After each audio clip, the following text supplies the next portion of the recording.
Lahore high court کی طرف سے حکم نامہ جاری کیا گیا ہے کہ پٹواریوں کو غیر سرکاری عمارتوں میں دفتر بنانے اور پرائیویٹ شخص کو اپنا منشی رکھنے کی اجازت نہ ہے۔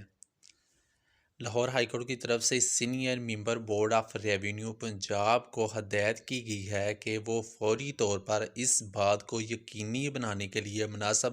اقدامات کرے کہ کسی بھی پرائیویٹ شخص کو پٹواری کے ساتھ کام کرنے کی اجازت یا محکمہ مال کے ریکارڈ تک رسائی حاصل نہ ہو۔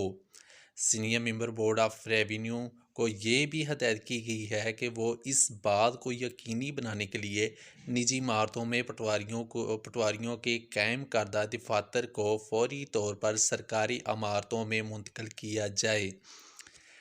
لاہور ہائی کورٹ کی طرف سے یہ بھی حکم نامہ جاری ہوا ہے کہ director general anti corruption Punjab کو بھی ہدایت کی گئی ہے کہ وہ ان پٹواریوں کے خلاف مناسب کارروائی شروع کرے جو مستقبل میں نجی افراد کی خدمات حاصل کرنے میں ملوث پائے جائیں۔